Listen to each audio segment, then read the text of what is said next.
Selamat siang, perkenalkan nama saya Destri Cahaya Zebua. Saya adalah mahasiswa jurusan akuntansi di STIE Galileo Batam.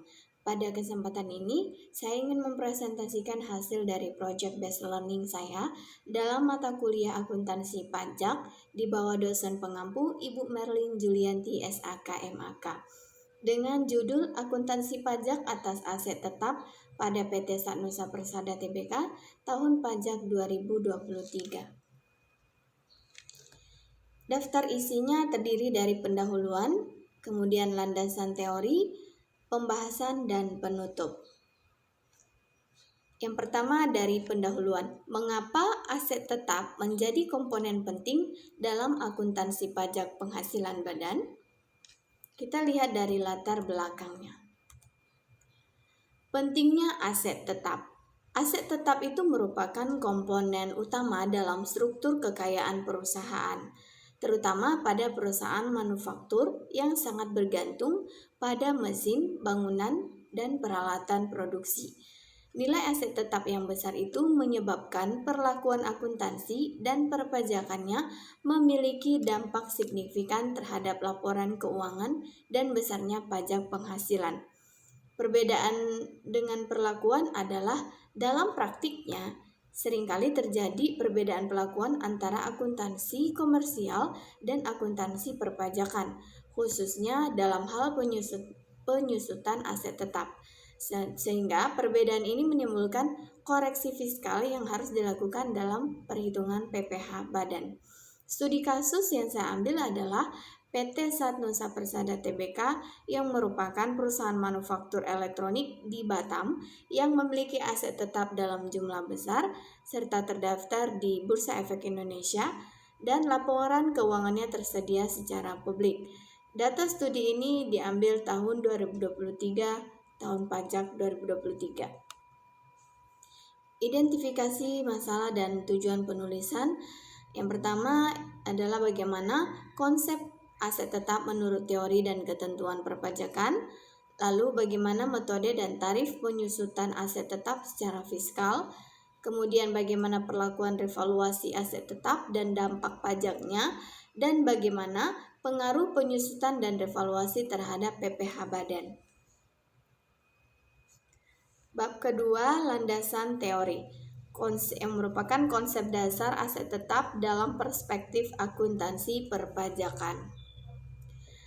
Pengertian daripada aset tetap itu sendiri merupakan aset berwujud yang dimiliki oleh perusahaan dan digunakan dalam kegiatan operasional untuk menghasilkan barang atau jasa, tidak untuk dijual kembali ya, tetapi memiliki masa manfaat lebih dari satu periode akuntansi. Menurut Undang-Undang Pajak Penghasilan, aset tetap ini adalah harta yang berwujud yang mempunyai masa manfaat lebih dari 1 tahun dan digunakan untuk menghasilkan, menagih, dan memelihara penghasilan. Di mana karakteristik daripada aset tetap itu memiliki bentuk fisik yang jelas dan dapat dilihat, kemudian digunakan dalam kegiatan operasional, lalu kemudian masa manfaatnya lebih dari 1 tahun, serta nilai relatif yang material. Jenis dan klasifikasi aset tetap itu yang dimana dalam klasifikasi umum ada tanah, bangunan, mesin, dan peralatan, kemudian ada kendaraan. Klasifikasi ini penting karena masing-masing jenis aset itu memiliki perlakuan penyusutan yang berbeda dalam perpajakan. Ini juga ada di slide sebelahnya. Menurut perpajakan, apa saja harta berwujud yang bukan bangunan serta yang merupakan bangunan. Lanjut, bab 2, penyusutan dan amortisasi menurut perpajakan. Nah, pengertian daripada penyusutan itu merupakan proses pengalokasian biaya perolehan aset tetap selama masa manfaatnya. Dalam perpajakan, metode penyusutan yang diperkenankan itu adalah yang pertama metode garis lurus, kemudian metode saldo menurun. Nah, sementara amortisasi itu diberlakukan untuk aset tidak berwujud seperti hak paten, lisensi, dan goodwill. Ya, prinsipnya sama dengan penyusutan, yaitu mengalokasikan biaya perolehan selama masa manfaat aset. Nah, ini di slide sebelah bisa kita lihat juga tarif penyusutan fiskalnya menggunakan metode garis lurus dan metode saldo menurun. Berikutnya, revaluasi aset tetap menurut ketentuan pajak. Nah, apa itu revaluasi? Revaluasi itu merupakan penilaian kembali aset tetap berdasarkan nilai wajar, ya, untuk menyesuaikan nilai aset dengan kondisi ekonomi yang terkini. Tujuannya apa? Yang pertama, menyesuaikan nilai aset dengan kondisi ekonomi terkini, kemudian memperbaiki struktur permodalan perusahaan, lalu memberikan informasi nilai aset yang lebih akurat. Nah, wajib pajak itu harus mempertimbangkan konsekuensi pajak yang timbul dari revaluasi tersebut.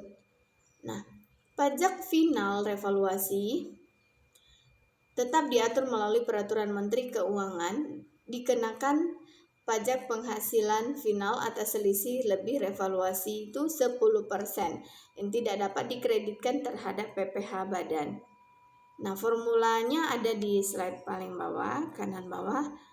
Ya, selisih revaluasi menghitungnya adalah nilai wajar dikurang nilai baku, kemudian pajak finalnya adalah selisih dari revaluasi dikali 10%. Berikutnya adalah pembahasan. Ini merupakan analisis data dan simulasi perhitungan pajak PT Sanusi Persada tahun 2023. Nah, kita lihat di mana PT ini merupakan perusahaan manufaktur elektronik yang berada di Batam. Ya, dia bergerak di bidang jasa perakitan elektronik dan juga manufaktur komponen. Karakteristik daripada perusahaan ini, dia memiliki aset tetap dalam jumlah besar yang digunakan untuk menunjang kegiatan produksi. Ya, dia terdaftar di BI, kemudian secara rutin juga mempublikasikan laporan keuangannya yang telah diaudit dan memungkinkan analisis dengan data yang valid. Ya. Nah, data kuantitatif aset tetap kita bisa lihat melalui tabel 3.1 aset tetap PT Sanusi Persada, di mana harga perolehannya ini dalam bentuk US dollar 140.250.000 US dollar. Akumulasi penyusutannya adalah sebesar 44.614.602 US dollar. Sedangkan nilai bukunya 95.635.398 US dollar. Nah, dalam analisis ini data menunjukkan bahwa sebagian besar aset tetap perusahaan masih digunakan dalam kegiatan operasional meskipun telah mengalami penyusutan yang cukup besar, sehingga sisa nilainya sebesar 68,2% dari harga perolehan. Nah, untuk penyusutan komersial dan fiskal. Penyusutan komersial ini menggunakan estimasi masa manfaat ekonomis yang ditetapkan oleh manajemen dengan metode garis lurus atau saldo menurun. Tujuannya untuk menyajikan nilai aset yang sesuai dengan kondisi yang ekonomis. Ya. Kemudian penyusutan fiskal itu mengikuti masa manfaat tarif yang telah ditentukan dalam peraturan perpajakan. Yang metodenya adalah metode garis lurus atau saldo menurun sesuai dengan ketentuan. Tujuannya mengharmonisasi perhitungan pajak antar wajib pajak. Nah, implikasi yang penting adalah perbedaan antara penyusutan komersial dan fiskal itu menimbulkan perbedaan laba, ya, menurut akuntansi dan laba menurut pajak, sehingga diperlukan yang namanya rekonsiliasi fiskal. Nah, berikut adalah rekonsiliasi fiskal penyusutan dalam bentuk US dollar, ya. Komersialnya sebesar 2 juta US dollar, penyusutan menurut laporan keuangan. Kemudian fiskal, penyusutan rekonsiliasi fiskal adalah 1.500.000 US dollar, ya, ini menurut peraturan pajak. Nah, koreksi fiskal positifnya adalah sebesar 500.000 US dollar. Ini terjadi karena penyusutan komersial itu lebih dari penyusutan fiskal. Ya, dampak pajaknya apa? Koreksi fiskal positif sebesar 500.000 US dollar itu akan menambah laba kena pajak perusahaan sehingga meningkatkan yang namanya pajak yang harus dibayar. Demikian simulasi perhitungan PPh badan, bisa dilihat melalui tabel. Ya, laba komersialnya sebesar 10 juta US dollar, ya, ditambah koreksi fiskal positifnya sebesar 500.000 US dollar, sehingga laba kena pajaknya 10.500.000 US dollar. Nah, untuk tarif PPh badan sebesar 22%, yaitu 2.310.000 US dollar. Nah, itu adalah pajak terutangnya. Nah, insight-nya apa? Tanpa koreksi dia sebesar 2.200.000 US dollar. Dengan adanya koreksi maka menjadi 2.310.000 US dollar. Selisihnya sebesar 110.000 US dollar. Sekarang masuk pada revaluasi aset tetap dan pajak final. Ya, bisa dilihat melalui tabel. Nilai buku sebelumnya adalah 95.635.398 US dollar. Ya, kemudian nilai wajarnya 120 juta US dollar. Ada selisih revaluasinya sebesar 24.364.602 US dollar dan pajak final 10% sebesar 2.436.460 US dollar. Nah, ini mengalami kenaikan nilai aset sebesar 25,5% dan pajak finalnya 10%, sehingga manfaat bersihnya adalah 21.928.142 US dollar. Sebagai catatan penting, pajak final atas revaluasi aset tetap itu harus dibayar oleh perusahaan dan tidak dapat dikreditkan terhadap PPh badan.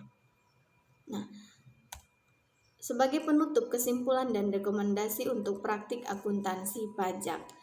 Nah, kesimpulannya adalah aset tetap itu merupakan satu komponen yang memiliki pengaruh signifikan terhadap perhitungan pajak penghasilan badan pada perusahaan manufaktur.